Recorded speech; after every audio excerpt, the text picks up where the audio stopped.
l'Union des municipalités du Québec a lancé une campagne par rapport à l'intimidation que les élus vivent et j'en parle avec la préfète de la MRC de la Matapédia, Chantal Lavoie. Bonjour Chantal! Allô? Je voulais beaucoup te parler aujourd'hui parce que ça a sorti la semaine passée que l'UMQ, l'Union des municipalités du Québec, lance la campagne qui se nomme « La démocratie dans le respect ». Par respect pour la démocratie. Bon, avec cette campagne, l'UMQ souhaite dénoncer l'intimidation que vivent de nombreux élus au cours de leur carrière politique, puis aussi en même temps inciter de nouvelles personnes à s'investir en politique municipale, parce qu'on sait en plus qu'en novembre prochain, c'est les élections. Donc, j'aimerais ça savoir, toi, en tant que préfet de la MRC de la Matapédia, comment tu trouves cette idée? Bien, c'est évident que dans un contexte d'élus, dans lequel on est élu pour prendre des décisions.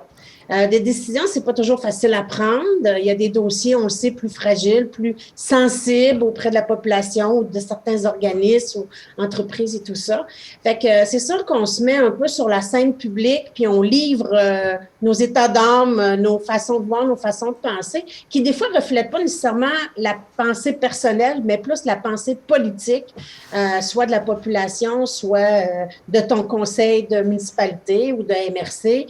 Donc, on est sujet, je vous dirais, à la controverse, on va le dire comme ça, à la critique aussi, on le voit. Mais ce qui est particulier, moi je suis élue depuis 2009, puis ce qu'on voit particulièrement au fil des années, évidemment les médias sociaux amènent le citoyen ou les personnes à davantage s'exprimer, à avoir, puis avec la pandémie, je sais pas si, la pandémie, oui, peut-être que ça explique une chose, mais je vous dirais que de moins en moins on voit de filtres chez les gens. On accuse les élus, on peut utiliser des mots méchants ou on les attaque personnellement, des individus qui se donnent pour la communauté au meilleur de leurs connaissances, au meilleur de leurs possibilités, de leur cadre, parce qu'on est très encadré comme élus aussi.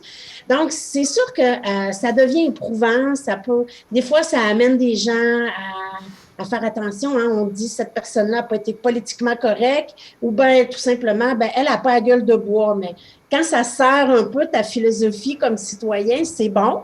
Puis quand ça la sert pas, la position, elle ne sert pas ce que tu penses, c'est plus bon. Puis c'est pas la position qui est plus bonne, c'est l'individu. C'est beaucoup, c'est intense. Émotionnellement, là, je te dirais que effectivement, des fois, il y a des situations qu'on vit, ça vient nous chercher beaucoup. On oublie souvent la personne humaine derrière l'élu. On pense que l'élu, il est blindé, il fait ça, il faut qu'il accepte ça. Puis, fait que c'est un peu, effectivement, je pense que c'est une campagne qui est à propos. Effectivement, je travaille aussi à la FQM, la Fédération québécoise des municipalités, donc qui est une union municipale aussi, là, un peu de la même nature que l'UMQ.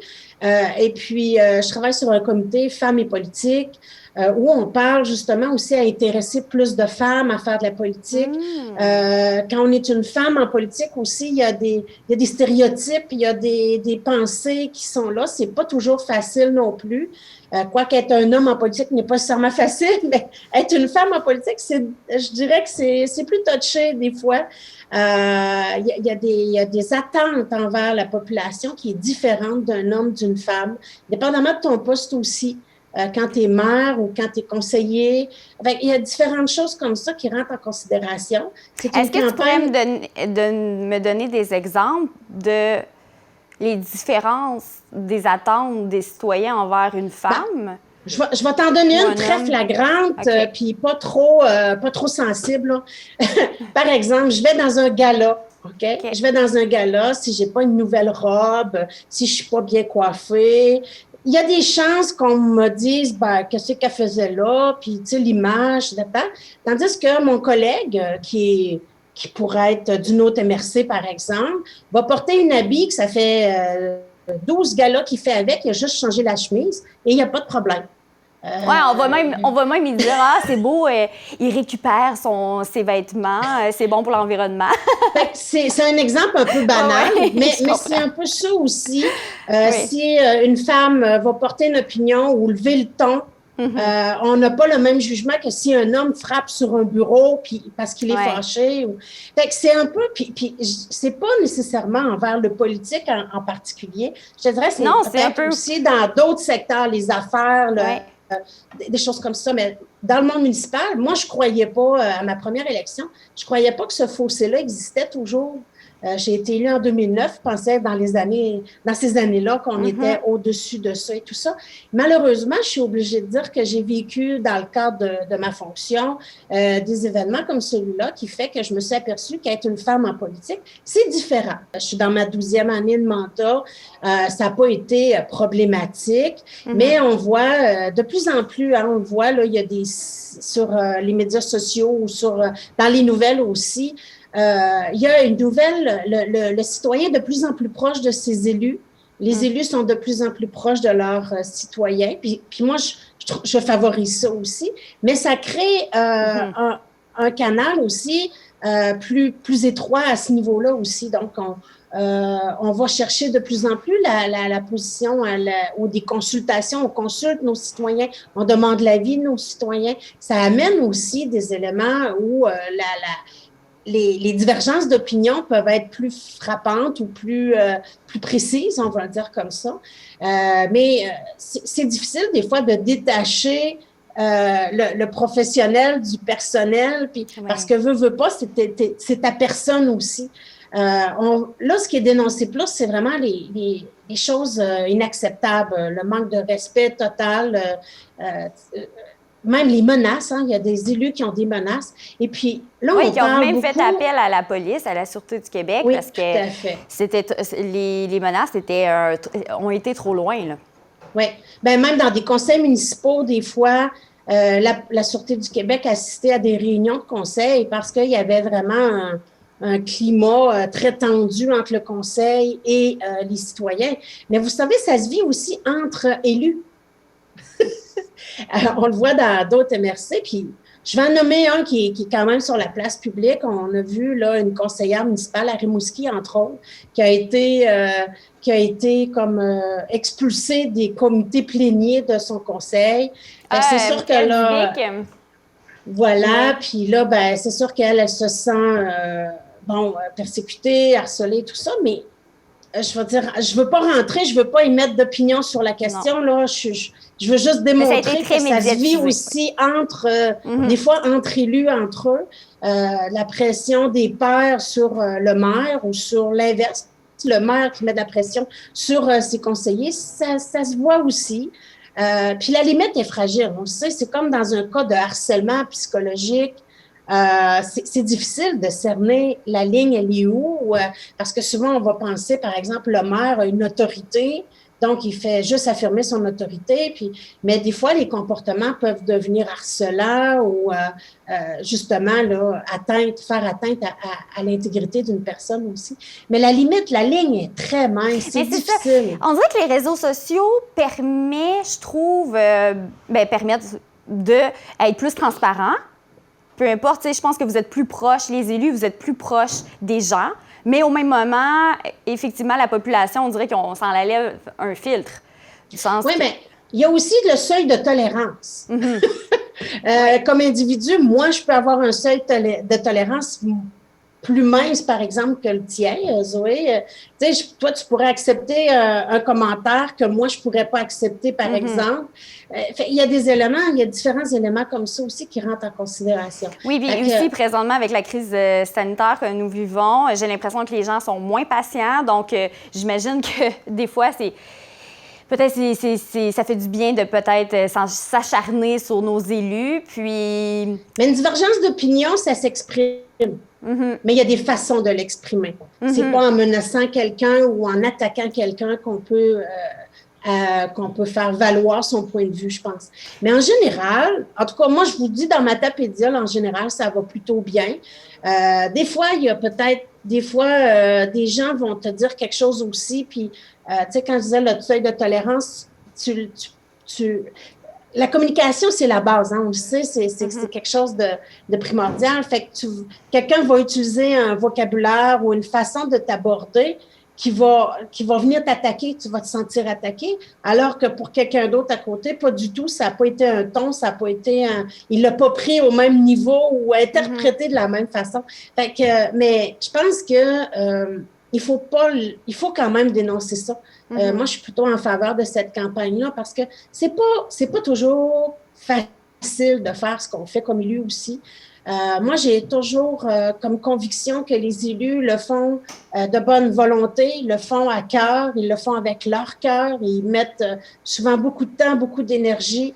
Ils prennent des décisions non pas pour plaire ou pour déplaire, mais plus pour avec l'information qu'ils ont pour essayer de faire une différence dans leur collectivité, dans leur communauté, mais au moment où ils l'ont pris. Le meilleur exemple, si on regarde pendant la pandémie, au printemps dernier, il y a des décisions qui ont été prises qui ne pourraient pas se prendre nécessairement actuellement parce qu'on a maîtrisé davantage les événements, on connaît davantage le virus d'ailleurs aussi. Tu vois, c'est un peu ça dans les situations. Oui. Pourquoi que la campagne sort présentement? J'ai l'impression que peut-être présentement, les décisions que le gouvernement du Québec prennent sont un petit peu plus loin. C'est peut-être plus dur aussi de rentrer en contact avec eux. Est-ce que vous avez l'impression que des fois, ils le font par l'entremise de vous? Ben, moi, je te dirais plutôt que la campagne actuelle, elle est basée sur un élément qui est le recrutement de nouveaux élus. À chaque élection, on le voit, puis on pourrait relever les statistiques des 2-3 dernières élections au niveau municipal, on s'entend. Il y a des sièges vacants, il y a des sièges où, justement, personne ne se présente. Hein, ça, Fait que ça, on voit aussi des élus qui sont là depuis beaucoup d'années, qui sont renouvelés dans leur mandat sans opposition. Okay, ouais. On voit, donc, c'est pour essayer de tenter de rapprocher les gens, puis d'intéresser des jeunes, des moins jeunes, des femmes, des hommes, donc la population générale à s'investir en politique. Et le climat actuel, comme je le dis, on le voit, on aime mieux s'asseoir et être capable de critiquer que de se faire critiquer, puis d'être dans les chaises de commande, puis de se faire critiquer.